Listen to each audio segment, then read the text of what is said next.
Hi everyone, it's Steph here from the Novelty Corner and welcome back to my channel and welcome to my November Read Digital TBR. For anyone who is new here, every month for the most part of this year I have hosted a reading digital challenge, which is a challenge to read all of those books that are sitting on your digital devices, be it a Kindle or an app on your phone or however you collect digital books or ebooks or web comics or anything like that. It is a challenge to try and get through as many of those as you can because I have a ridiculous number sitting on my Kindle and sometimes it's good just to have a push. Every month I leave a bingo board on my blog and they're all there so you can see all the past ones as well. There are 9 challenges on the board. I will pop it on the screen. You do not have to complete all challenges. If you can find books to stack challenges, you can do that. The goal is just to read. I always set a TBR.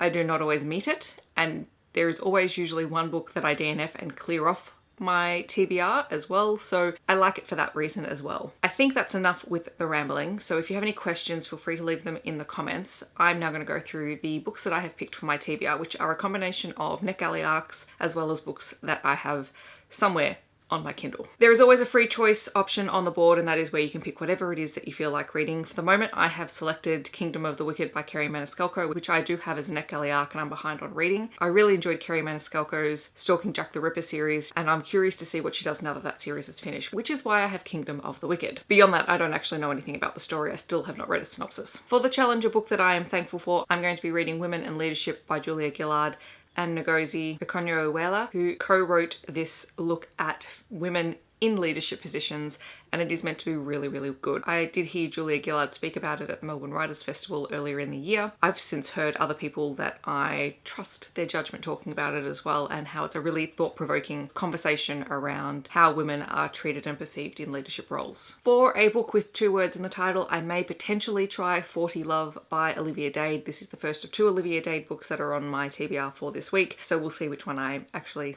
get around to reading. For a book that was released before 2020, I'm planning on reading A Daring Arrangement by Joanna Shupe. I did start reading Joanna Shupe's books earlier in the year and I really enjoyed her historical romances. They're Gilded Age New York, which I find really fascinating, so I'm curious to pick this one up. This one I believe takes place in a series prior to the one that I've already currently read, so it's a bit like a prequel. Although it was written first, I just read things out of order, clearly. For a book that features family, I am again including The Marriage Contract by Katie Robert on my Kindle TBR. I believe this is like a mafia story, so we'll see if I actually get to it this month. I have not picked a book yet for most recently acquired because there's still a week between now and when I start my challenge, and we all know that I just acquire books because someone tells me that it sounds funny or it's on sale or it just piques my interest. So this one will be a surprise come next week. For the challenge to read a book with food on the cover, I'm cheating a little bit because I don't think there's any actual food. However, there is food in the title, and that is Christmas on Peachtree Lane by Jules Bennett, which is a NetGalley arc that I have sitting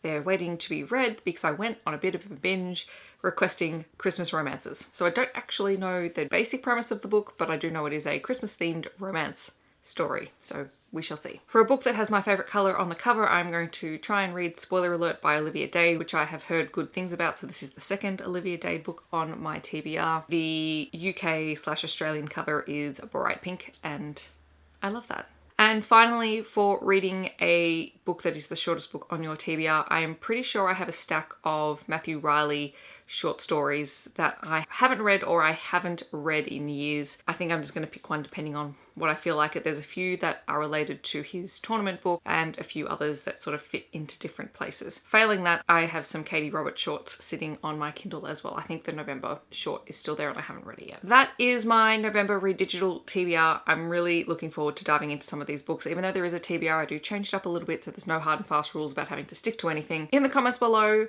let me know what you have been reading this month. Have you got other books that you are planning on finishing out the month with? I would love to hear about them. I hope that wherever you are in the world, you are staying safe and healthy, and I will see you in my next video. Thanks so much for watching.